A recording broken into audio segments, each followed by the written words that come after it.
Welcome to the wonderland stories. پیارے بچوں، کیا آپ تیار ہیں ایک جادوئی سمندری سفر کے لیے؟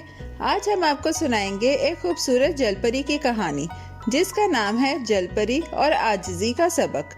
آئیے ہم نیلے سمندر کی گہرائیوں میں چلیں جہاں رنگ برنگی مچھلیاں تیرتی ہیں، مرجان کے محل چمکتے ہیں اور لیلا ایک ایسا راز جانتی ہے جو اسے اندر سے اور بھی خوبصورت بنا دیتا ہے۔ تو شروع کرتے ہیں ہماری پانیوں والی جادوئی کہانی۔ چمکتے نیلے سمندر کے بیچوں بیچ ایک نازک دل پیاری سی جل پری رہتی تھی جس کا نام تھا لیلا۔ اس کی دم سبز زمرد جیسی چمکتی اور اس کے بال لال رنگ کے اور لمبے تھے۔ سمندر کے سب جانور اس کی تعریف کرتے، یہ تو سب سے خوبصورت جل پری ہے، سی ہارس کہتے۔ لیلا کو سب کی توجہ اچھی لگتی اور آہستہ آہستہ وہ خود بھی سمجھنے لگی کہ وہ دنیا کی سب سے حسین مخلوق ہے۔ ایک دن جب وہ رنگ برنگے جیلی فش کے درمیان کھیل رہی تھی تو اسے سطح سے ایک کاغذ کا ٹکڑا آتا دکھائی دیا۔ لیلا نے تجسس سے اسے اٹھایا۔ وہ ایک اخبار کا پرانا صفحہ تھا جس میں لکھا تھا کہ زمین پر دنیا کی حسین ترین لڑکی کے مقابلے کا اعلان ہوا ہے۔ لیلا خوشی سے بولی، اب سب کو پتہ چلے گا کہ میں سمندر ہی نہیں زمین پر بھی سب سے زیادہ خوبصورت ہوں۔ یہ خوشخبری لے کر فوراً اپنے پیارے دوست گھونگے گوگو کے پاس گئی۔ میں زمین پر جا رہی ہوں اس مقابلے میں حصہ لینے کے لیے، اس نے کہا۔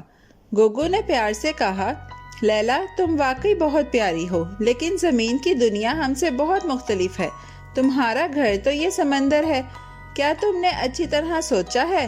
لیلا ہنس کر بولی، پریشان نہ ہو، جب وہ مجھے دیکھیں گے تو حیران رہ جائیں گے۔ پھر لیلا نے اپنے دوست کچھوے تکو سے کہا، کیا تم مجھے سطح تک لے جا سکتے ہو؟ تکو نے خوشی سے کہا، ضرور، میری پیٹھ پر بیٹھ جاؤ۔ جیسے ہی وہ پانی سے باہر نکلے وہ تیزی سے ہنستے ہوئے ڈولفنز اور سست ستاروں کے پاس سے گزرے۔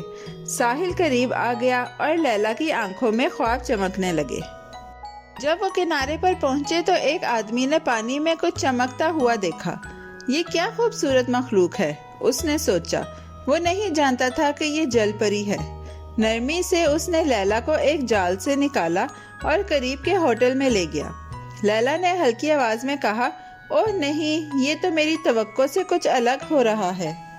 ہوٹل کے کچن میں خوشبوئیں پھیل رہی تھیں۔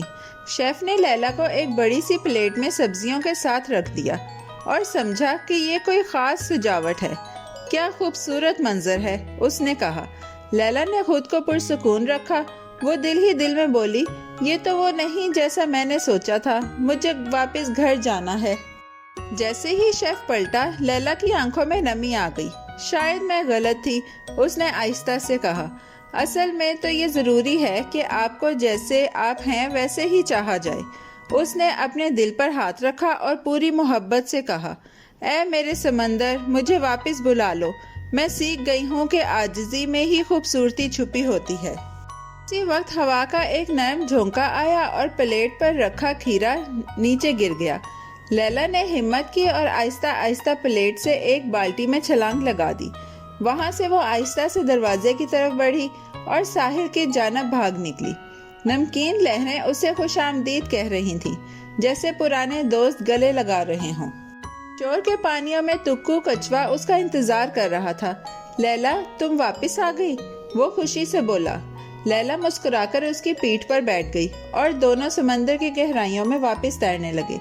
راستے میں ہنستے کیکڑے، خوش مچھلیاں اور نرم مرجان ان کا استقبال کر رہے تھے۔